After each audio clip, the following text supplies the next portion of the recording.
Sa patuloy na pangaharas ng China sa mga mangingisdang Pilipino ay ito naman ang patuloy na pagtanggap ng mga suportang militar ng Pilipinas mula sa bansang Amerika. Ilang buwan lamang ang nakaraan at namamagitan, ilan na sa mga malalaking armas ang natanggap ng sandatahang lakas ng Pilipinas mula sa kalyado nitong bansa na Amerika. At kumakailan lamang nang binigyan ng US ang Philippine Navy ng ilang Unmanned Surface Vehicles o USV sa pamamagitan ng foreign military financing para makatulong sa pagtatanggol sa exclusive economic zone at soberanya ng Manila sa West Philippine Sea. Ibinunyag ni US Secretary of Defense Lloyd Austin at Philippine Secretary of National Defense Gilberto Teodoro ang paglipat noong araw sa isang press conference sa Palawan kung saan nasaksiyan nila ang pagpapakita ng Philippine Navy ng bagong kakayanan na ibinigay ng bansang Amerika. Ayon kay Austin at Pentagon,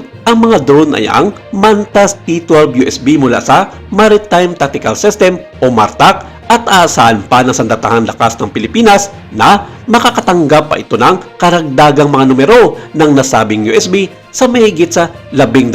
sa mga susunod na mga buwan.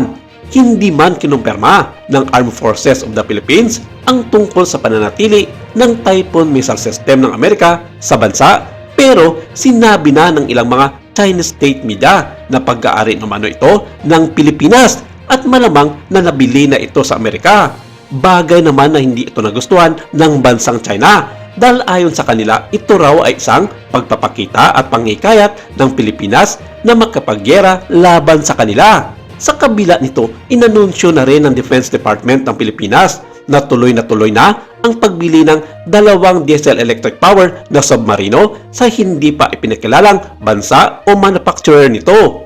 Pero nauna nang sinabi ng mga Chinese defense expert na minamadali di umano ng bansang Amerika at itulak ang Pilipinas sa pagbili ng mga gamit militar. Dagdag pa ng mga ito, isa ang US sa nag-sponsor ng isang submarine para mabili ito gamit ang foreign military assistance nito sa Pilipinas na pilit namang itinanggi ng Amerika. Ayon sa mga ito, pasikretong nagtatambak at tumutulong ang bansang Amerika sa Pilipinas para palakasin nito ang sandatahang lakas laban sa kanila. Dapat di umano, huwag mangialam ang Amerika sa panloob na problema ng mga bansang Asyano dahil pinipilit naman ng kanilang bansa na ayusin ang sigalot sa South China Sea sa patuloy na pagkipag-ugnayan sa Pilipinas. Isa raw sa mga dahilan ng kanilang pagigpit sa mga karagatan sa Timog Silangang Asya ay dahil sa banta ng Amerika at pinoprotektahan lamang ng China ang mga karagatan laban sa mga bansa sa kanluran.